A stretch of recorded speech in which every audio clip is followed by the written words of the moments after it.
Sébastien Rieder, bonjour. Vous êtes responsable des relations internationales à Unilassal. En quoi Unilassal est-elle vraiment internationale? Comment ça se traduit dans vos cursus, dans vos programmes? Et quelles sont les destinations favorites? Bonjour.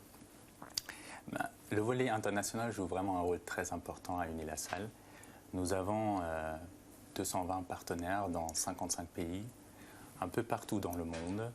États-Unis, Canada, Australie, Chine, Amérique latine. Et donc, nous voulons préparer nos ingénieurs pour le marché du travail de demain. Les compétences comme l'adaptabilité, l'interculturalité, ça devient de plus en plus important. Et aussi, les offres d'emploi sont de plus en plus à l'international. Pour les ingénieurs, en moyenne, nous avions en 2007 13% d'emplois à l'international. Aujourd'hui, en 2018, on était déjà à 19%. Donc, nous proposons deux fenêtres majeures à l'international pour la mobilité.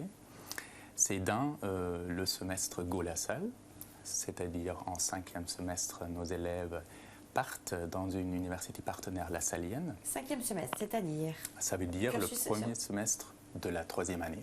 Donc du cursus ingénieur. C'est ça, exactement. Et donc pendant ce semestre, qui peut être au Brésil, au Costa Rica, au Mexique, aux États-Unis, exactement, ou aux Philippines, les élèves prennent des cours de spécialisation, de management, et ils travaillent aussi sur un projet de développement durable. Donc tout ça dans un environnement culturel différent du leur. Donc ils entrent dans le cursus ingénieur et préparent leur mobilité pendant 2 ans, si je vous entends, pour partir en 3e année.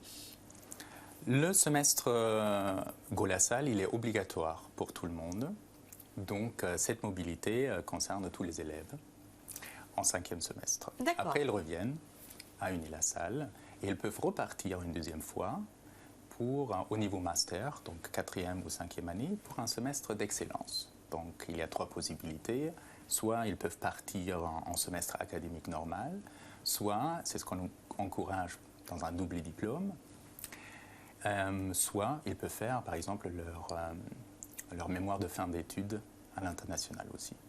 Et en tant qu'option pour les doubles diplômes, nous avons aujourd'hui 20 options de double diplôme dans 15 pays différents. Vous avez un exemple, par exemple? Oui, nous avons par exemple l'université d'Helsinki, en Finlande, par exemple.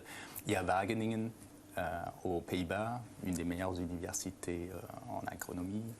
Il y a par exemple l'université Chicoutimi au Canada. Donc il y a beaucoup de... Donc en fait, ils ont le diplôme d'Unilassal et le diplôme de votre université partenaire. Exactement. C'est bien ça. Donc ils suivent les 2 cursus? Oui, pas en parallèle, mais un après l'autre. Et donc ils seront diplômés des 2 institutions. Ajoutez au fait que je crois savoir que l'Unilassal fait partie du réseau Lassal, qui a donc une portée internationale. Donc on profite aussi de ces réseaux, de ces échanges avec les professionnels pour faire éventuellement carrière à l'international? Absolument. Donc déjà le semestre Go-Lassal, en fait, nous travaillons très étroitement avec nos partenaires lassaliens pour l'envoi de nos élèves, et nous recevons aussi des élèves de la part de nos partenaires. Il y a aussi des échanges au niveau enseignants-chercheurs qui sont effectués. Donc nous accueillons des enseignants-chercheurs de nos universités partenaires lassaliennes et autres.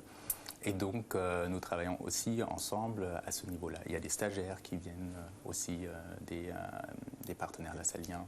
Donc il y a des échanges vraiment très multiples à ce niveau-là. Des campus multiculturels, une expatriation répartie sur le long du cursus. Quelles sont les langues que vous proposez? Y a-t-il des langues rares et des langues en devenir, par exemple? En fait, nous proposons, à côté de l'anglais, nous proposons en fait l'espagnol et le portugais. Donc, qui préparent justement aussi nos élèves pour les séjours dans les pays de nos partenaires lassaliens, qui sont, comme je disais, majoritairement en fait en Amérique latine. Donc, si l'anglais n'est pas la langue principale. Il y a en fait aussi la possibilité, nous avons de plus en plus d'élèves qui s'engagent dans des compétitions internationales. Donc ça, c'est un autre moyen de s'engager à l'international pendant la scolarité. Et l'année dernière, nous avions en fait des élèves qui ont participé dans le domaine des géosciences à une compétition qui s'appelle Imperial Barrel Awards. Et donc en Europe, ils ont obtenu la première place et ils ont pu aller aux États-Unis pour la finale. Et au niveau mondial, ils ont décroché la deuxième place. Donc là, on était très fiers d'eux, bien évidemment. Définitivement, l'UNILASSAL a une place sur l'échiquier international. Merci Sébastien Rieder. Je vous remercie.